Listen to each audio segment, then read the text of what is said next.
법정 용어 가운데 절도라는 것이 있고 점유 이탈물 횡령이라는 것이 있습니다. 가령 예를 들어서 내가 남의 가방에 들어있는 휴대폰을 내가 훔쳤다 그러면은 이것은 절도에 해당합니다. 근데 교회 예배를 드리고 난 다음에 보니까 의자에 스마트폰이 하나 놓여 있어요. 근데 아무도 없습니다. 주인이 없구나 생각하고 내가 그 휴대폰을 내가 가졌다 그러면은 그것은 점유 이탈물 횡령이 됩니다. 외형적으로는 똑같죠. 스마트폰 남의 것을 가져갔지만은 제목은 절도라는 것하고 점유 이탈물 횡령이라는 것으로 구분이 됩니다. 결과적으로 내가 남의 것을 빼앗았다는 것입니다. 우리가 부부간에도 생활하다 보면은 본의 아니게 배우자의 것을, 남편의 것을 아내가 빼앗고 아내가 남편의 것을 빼앗는 경우가 있습니다. 그런 경우 때문에 가정이 파괴되거나 마음이 나누어지거나 가정적으로 어려움을 당하는 경우가 참 많이 있습니다. 그러면은 내가 배우자의 것을 빼앗고 있는 것들은 어떤 것이 있을까요? 고린도전서 17장 2절 말씀 가운데 보면은 우리가 배우자의 소유권을 빼앗고 있는 경우가 있습니다. 이 고린도전서 17장 2절에서는 바울이 고린도 교인들을 향해서 음행을 피하기 위하여 남자마다 자기 아내를 두고 여자마다 자기 남편을 두라고 권면하고 있습니다.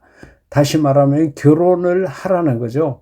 하나님께서 인간을 만드시고 난 다음에, 그러니까 첫 인간 아담을 만들고 난 다음에 사람이 독처하는 것이 좋지 못하다고 생각해서 하와 여자를 만들었습니다. 그것이 인류 최초의 공동체입니다. 교회보다도 하나님께서 가정을 먼저 만드셨다는 것이 됩니다. 그렇기 때문에 우리는 혼기를 당한 나이가 되게 되면은 결혼을 당연히 해야 합니다. 혼자 사는 것이 하나님께서 좋지 못하다고 말씀하셨습니다. 그 하나님은 창조주 하나님이십니다. 이걸 만들 때 인간을 만들어 놓고 이것은 혼자 있으면 좋지 못하다. 독처하는 것이 좋지 못하다고 말씀하셨기 때문에 그렇습니다. 사도행전 19장 5, 6절 가운데 보면은 하나님께서 온 세상, 세계가 다 내게 속하였다고 하나님께서 소유권을 주장하십니다.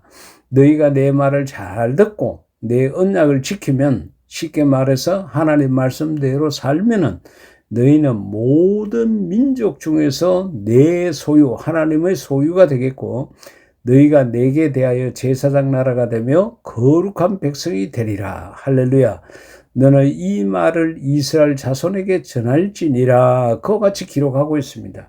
이것은 우리 국가에 대한 문제입니다. 우리 민족에 대한 문제입니다. 우리 민족 모두가 하나님 말씀을 잘 듣고 하나님의 언약을 지킨다 그러면은 우리는 이 말씀대로 하나님의 소유가 되고 제사장 나라가 될 것입니다. 그러기에 우리가 나라와 민족을 위해서 기도할 때 이 출애굽기 19장 5, 6절 말씀을 기억하는 것은 은혜로울 것입니다.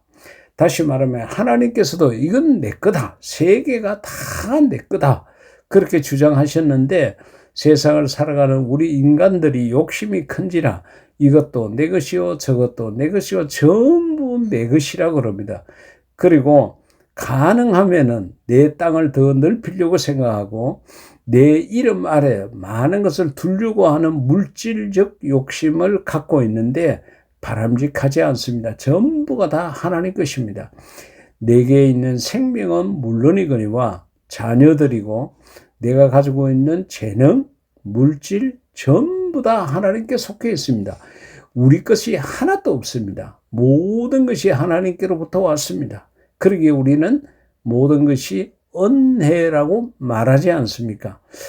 그것처럼 우리가 배우자의 소유권, 다시 말하면은 남편과 아내가 가지고 있는 그것을 남편인 내가 내 것이라고 생각하고 아내는 아내대로 이것은 내 것이라고 생각하는 경우가 있습니다. 뒤에 고린도전서 17장 4절 가운데 보면은 더 구체적인 말씀이 있습니다. 아내는 자기 몸을 주장하지 못하고 오직 그 남편이 하며, 남편도 그와 같이 자기 몸을 주장하지 못하고 오직 그 아내가 하나니. 다시 말하면은 아내는 내 몸뚱아리라고 생각을 해가지고 남편의 요구를 거절하고 내가 내 몸을 주장하면 안 된다는 겁니다. 왜?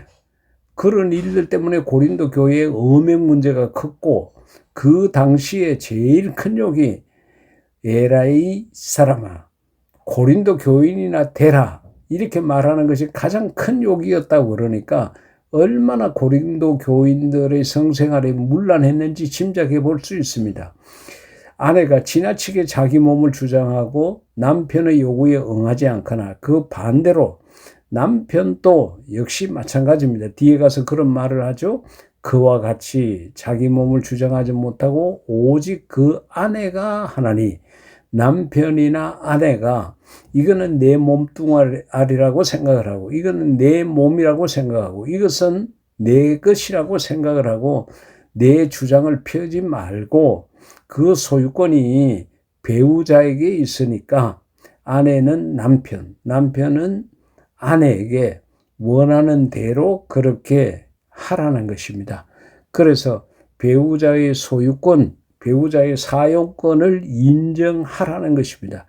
창세기 20장 가운데 보게 되면은 아브라함이 그랄 지방에 들어갈 때에 자기 아내 사라가 너무 아름다우니까 혹시 그 사람들이 자기 남편 되는 자기를 죽이고 아내를 빼앗아갈까 봐 너는 내 누이라 하라, 그렇게 아내에게 말했습니다. 그리고 또 그대로 또 순종을 했습니다. 그런데 사람들이 사라가 너무 예쁘니까 이 예쁜 여자를 왕에게 바쳐야 되겠다고 생각하고 아비멜렉에게 데려갔습니다. 아비멜렉이 보기에도 아름다운 여인인지라 같이 하룻밤을 자려고 그랬는데 그때 하나님께서 천사를 보내서 아비멜렉을 질책하십니다.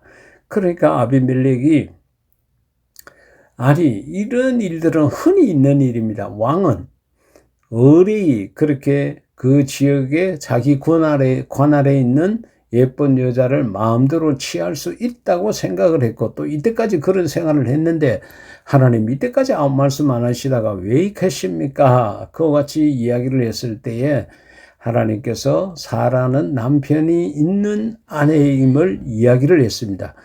그래, 그 이야기를 듣고 결국은 아비멜렉이 동침하지 않고 사라를 놓아주게 되는데, 아브라함을 불러다가 왜 너가 나에게 거짓말 했느냐라는 그런 대목이 나옵니다. 여기서 우리가 생각을 해야 될 게, 바람직한 일은 아니지만은 그래도 아내 사라가 남편 아브라함의 말에 순종했다는 것입니다. 그 몸의 주장을 남편에게 맡겼다는 거죠. 예전에 이런 일이 창세기에 있었다 그래서 오늘날 또 그렇게 하면 안 됩니다. 마태복음 21장 3절 가운데 보면은 만일 누가 무슨 말을 하거든 주가 서시겠다 하라. 예수님께서 사용권을 주장하신 내용이 나옵니다. 나귀, 예루살렘 성 입성 때 타고 들어갈 나귀 새끼에 관한 말씀이죠. 그 새끼를 데리고 오라고 제자들에게 말씀을 하셨고, 만약에 왜 가져갔냐고 묻거든 주가 서시겠다 하라. 사용권자가 누구인지를 밝히라고 이야기를 했습니다. 사실대로 이야기를 했고, 그 이야기를 들은 나귀 주인은 아무 소리 하지 아니하고 그 나귀 새끼를 주가 서시겠다 하는 대로 그렇게 주었다는 기록이 나옵니다. 그렇죠. 사용권을 인정을 한 것입니다. 오늘 우리 가정에서도 마찬가지입니다. 아내 되시는 여러분, 여러분의 몸은 남편의 것입니다. 그리고 남편 되시는 여러분, 여러분의 몸은 여러분 것이 아니라, 남편 여러분의 것이 아니라 아내의 것입니다.